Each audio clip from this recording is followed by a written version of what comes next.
नीचे सामान चुराने के बाद वापस आ रहे हैं, ऊपर से सामान चोरी करने के बाद जब लौटते हुए नीचे वाली मंजिल में आए तो क्या देखते हैं कि नीचे मंजिल में कोई साहब है जो तहज्जुद की नमाज पढ़ने के बाद कुरान की तिलावत कर रहे हैं, और कुरान की तिलावत करते करते वो कुरान की आयत पर पहुंच जाते हैं। अलम यानि लिल्लज़ीना आमनू अन तख़्शअ क़ुलूबुहुम लिज़िक्रिल्लाह। क्या मुसलमानों के लिए, क्या मोमिनों के लिए अभी वो वक्त नहीं आया कि अल्लाह का जिक्र सुनकर, कुरान की आयतें सुनकर उनका अलम यानि लिल्लज़ीना आमनू अन तख़्शअ क़ुलूबुहुम, कि उनका दिल खौफज़दा हो जाए, उनका दिल कांप जाए। क्या अभी मोमिनों के लिए वो वक्त नहीं आया कि अल्लाह का जिक्र यानी तिलावत कुरान सुनकर, कुरान के अल्फाज सुनकर वो कांप जाए, वो थर्रा जाए, वो लरज़ जाए।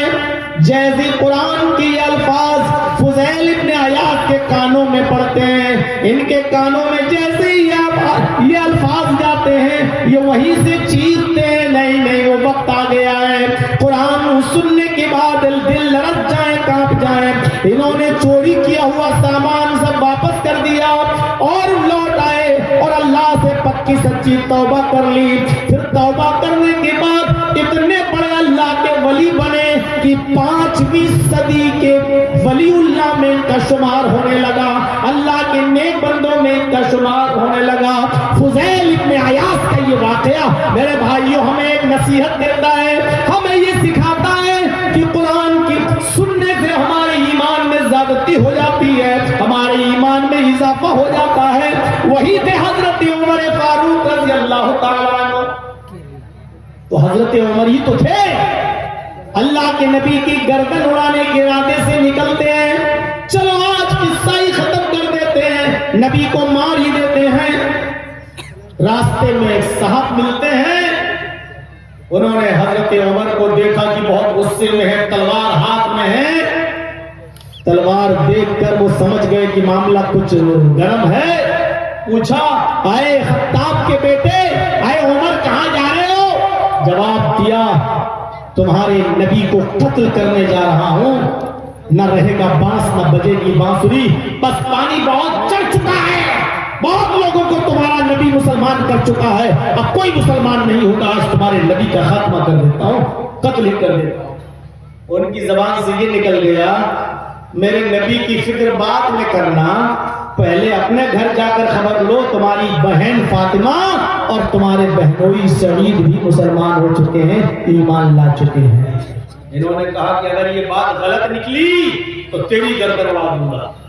ये कहते हुए अल्लाह के रसूल को तो छोड़ा, अपनी बहन और बहनोई के घर चले गए। दरवाजे को दस्तक दी, वहां कुरान पढ़ा जा रहा था, पढ़ाने वाला पढ़ा रहा था, उसकी आवाज उमर के कानों में दरवाजे के बाहर गई। दरवाजे को दस्तक दी, बहन ने दरवाजा खोला, पूछा कौन? कहा उमर। जैसे उमर का नाम सुना, बहन और बहनोई दोनों ने कुरान बंद कर दिया, छिपा दिया, और जो इन दोनों को कुरान पढ़ा रहा था, सिखा रहा था, वो जल्दी से चारपाई के नीचे घुस गया।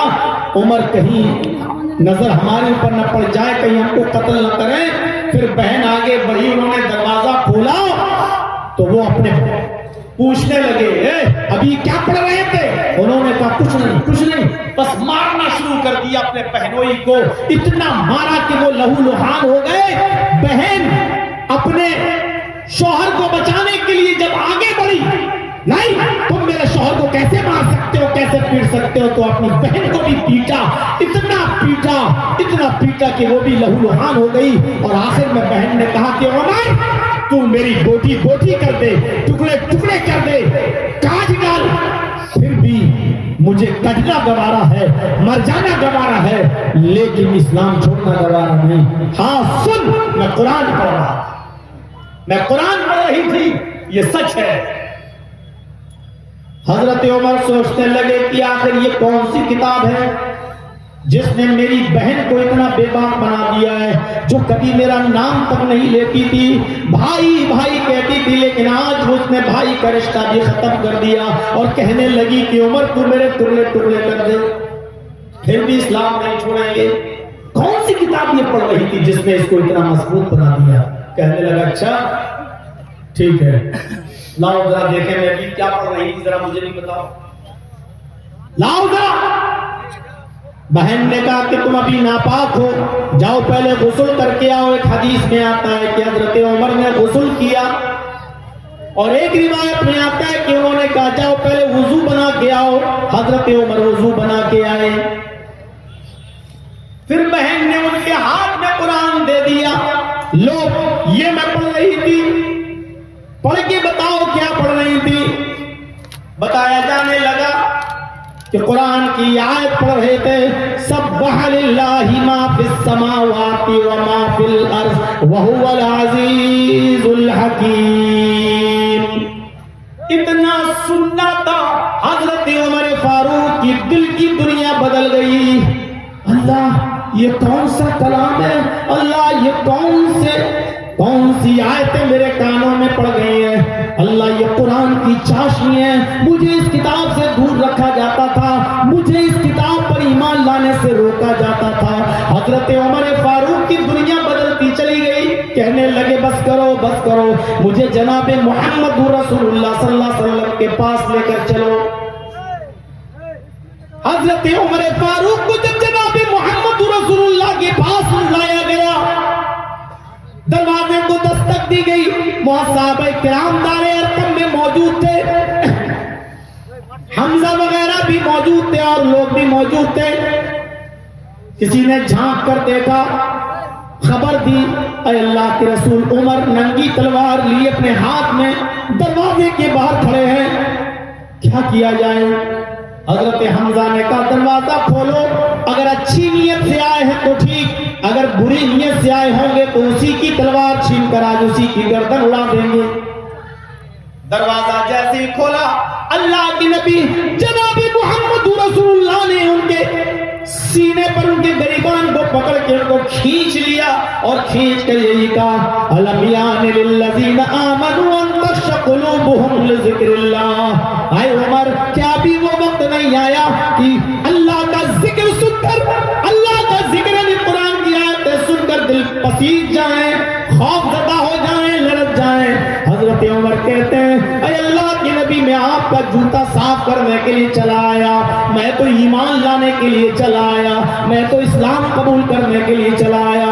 और ये कलमा हजरत उमर वही पढ़ते जोर से, अशहदु अल्ला इलाहा इल्लल्लाह व अशहदु अन्ना मुहम्मदन अब्दुहु व रसूलुहु। मैं इस बात की गवाही देता हूं कि अल्लाह के अलावा कोई माबूद नहीं और मोहम्मद अल्लाह के रसूल हैं सल्लल्लाहु अलैहि वसल्लम।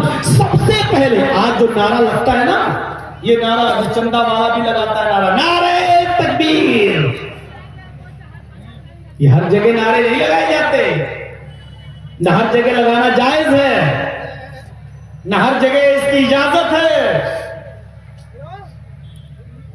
हमें अभी जलसों के उसूल और आदाब भी नहीं मालूम है।